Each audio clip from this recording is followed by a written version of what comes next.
Hello friend, welcome to my channel छोटी सी रसोई। आज मैं आप सभी के लिए लेके आई हूँ दो तरह के मसाला पाव की रेसिपी, जो खाने में बहुत ज़्यादा टेस्टी लगता है, बनाने में उतना ही ज़्यादा इजी है। कुछ ना समझ में आए तो आप इसे ज़रूर ट्राई करें। बहुत ही टेस्टी, सिंपल और मज़ेदार रेसिपी है। तो चलिए इसे बनाना स्टार्ट करते हैं। तो इसके लिए मैंने यहाँ पर लिया है एक पैन। कोई भी कढ़ाई पैन ले लें। इसमें मैं अपने घर के ही चम्मच से 2 छोटे चम्मच तेल डाल रही हूँ। इसी के साथ हम इसमें डाल देंगे बटर। तो 1 छोटा चम्मच हम बटर डाल देंगे और इसको हम थोड़ा मेल्ट होने देते हैं। इसके बाद हम इसमें डालेंगे आधा छोटा चम्मच जीरा, खड़ा जीरा है ये, और इसी के साथ में 1 छोटा चम्मच अदरक लहसुन का पेस्ट डाल देंगे।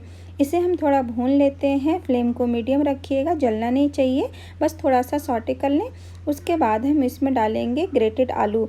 अगर आपके पास उबले हुए आलू हैं तो आप इस प्रोसेस को स्किप कर सकते हैं। मेरे पास नहीं है तो मैं इस तरह से बारीक बारीक कद्दूकस करके इसको डालती हूँ, जिससे कि पक भी जाए। तो 2 मिनट हम इसे भून लेंगे। 1 आलू हमने लिया था। इसके बाद हम इसमें 1 कटा हुआ प्याज डाल देंगे। अगर आपके पास आलू उबला हुआ है तो आप डायरेक्ट प्याज डालें, और इसे भी हम 1-2 मिनट के लिए भून लेते हैं, जब तक कि थोड़ा सा कलर चेंज ना हो जाए प्याज का। उसके बाद हम इसमें डाल देंगे 1 कटा हुआ कैप्सिकम, और साथ में थोड़े से फ्रोज़न वाले मटर मैंने लिए हैं। अगर आप फ्रेश वाला ले रहे हैं तो उसको बॉईल करके लें। ये सारा प्रोसेस आप कुकर में भी कर सकते हैं। सभी को भून के आप 1 सीटी लगा लें, बहुत ही जल्दी गल जाता है और टाइम बच जाता है। इसे हम 1-2 मिनट के भूनने के बाद 2 टमाटर बारीक कटा हुआ हम इसमें डाल देंगे। टमाटर थोड़ा सा ज़्यादा जाता है। इसे भी हम मिक्स कर लेते हैं।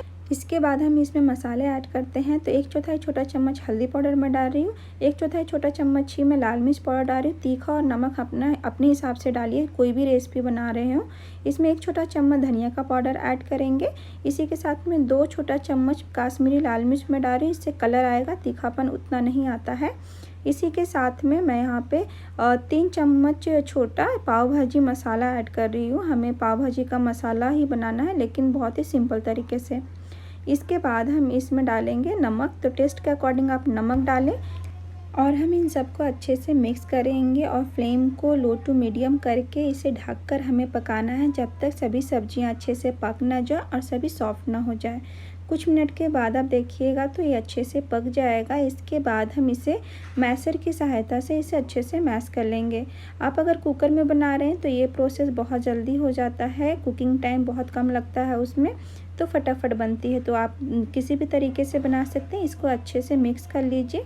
अब हम इसमें काफ़ी सारा धनिया डालेंगे। ये फ्रोज़न वाला मेरा धनिया है, इसके लिए आपको ऐसा दिख रहा होगा। इसी के साथ में 1 नींबू का रस डालेंगे। इससे खटास बहुत अच्छी आती है और खाने में बहुत अच्छा लगता है। 1 नींबू हम इसमें डाल देंगे। इसके बाद हम इसमें थोड़े से चाट मसाला भी डालेंगे। तो 1/4 छोटा चम्मच के आसपास मैं इसमें चाट मसाला डाल रही हूँ, और इन सबको हम अच्छे से मिक्स करेंगे। हमारा भाजी बन के रेडी हो गया है, जिसमें काफ़ी सारे फ्लेवर है। चलिए बाकी की चीज़ें बनाते हैं।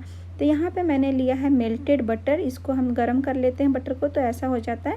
अब हम इसमें 1 छोटा चम्मच पाव भाजी मसाला और 1 छोटा चम्मच ही हम इसमें बारीक कटा हुआ लहसुन डाल देंगे। थोड़े से धनिया डाल देंगे, बहुत ही बारीक कटा हुआ लहसुन है। इन सबको हम मिक्स कर लेते हैं। अब हम अपने पाव को कट कर लेते हैं। तो यहाँ पे मैंने 2 पाव लिए हैं। मेरे पास ये मोटे वाले पाव हैं। अगर पतले वाले सॉफ्ट वाले मिलते हैं तो उससे बहुत ही अच्छा फ्लेवर आता है। चलिए हम इसे अब सेकते हैं। तो सेकने के लिए हमने जो बटर बनाया था गार्लिक और पाव भाजी मसाले के साथ में, उसे हम इसके ऊपर डालेंगे।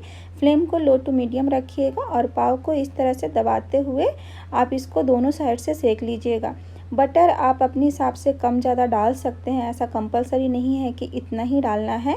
आप थोड़ा बहुत कम भी डाल सकते हैं। अब हम इसमें डालेंगे भाजी। तो हमने जो भाजी बनाया था इसे हम फैला लेते हैं। इस तरह से एक अच्छी मोटी लेयर बनाइएगा, क्योंकि ये पाव मोटा होता है और ज़्यादातर जगह पे यही वाला पाव मिलता है।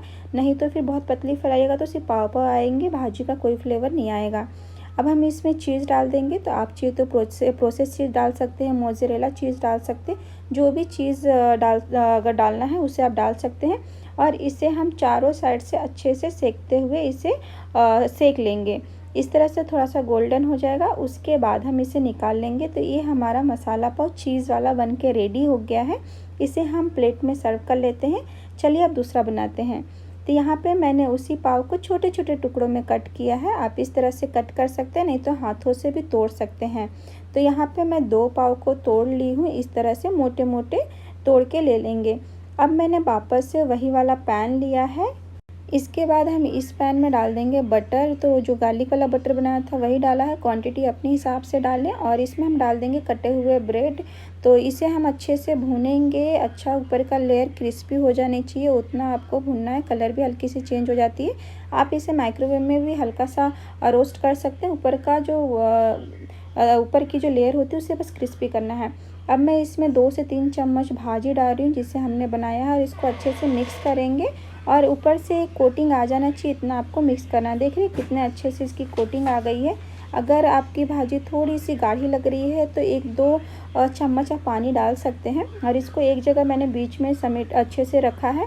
उसके बाद में इसके ऊपर चीज़ की स्लाइस डाली, थोड़ी सी मैं क्रीम डाल रही हूँ। अमूल की फ्रेश क्रीम है, आप घर का नॉर्मल क्रीम भी डाल सकते हैं, कोई दिक्कत नहीं है। अब मैं इसमें थोड़ा सा मोज़रेला चीज़ डाल दे रही हूँ। इस तरह से बीच में रखने के बाद ही डालिएगा, और ढक्कन लगा के इसे 2 से 3 मिनट तक पकने के लिए स्लो फ्लेम पे छोड़ दीजिएगा। चीज़ अच्छे से मेल्ट हो जाएगा और ये हमारा बन के रेडी हो गया है। दिखने में भी बहुत सुंदर लगती है और खाने में भी बहुत ज़्यादा सुंदर लगती है। इसकी मैंने सिंपल सी प्लेटिंग भी कर दी है, और देख के ही आपको मुँह में पानी आ रहा होगा। दोनों ही रेसिपी बहुत ही अच्छी बनती है, बहुत ही मसालेदार बनती है। इसे आप एक बार ज़रूर बनाएं, बच्चे और बड़े सभी को बहुत ज़्यादा पसंद आएंगे। बहुत ही अच्छी इसमें चीज़ की फीलिंग है। तो अगर आपको मेरी ये रेसिपी पसंद आई हो तो लाइक ज़रूर कीजिएगा, कमेंट ज़रूर कीजिएगा, सब्सक्राइब करना बिल्कुल भी नहीं भूलिएगा। बेल आइकन को भी ज़रूर दबा लें जिससे मेरे वीडियो का नोटिफिकेशन आपको सबसे पहले मिले।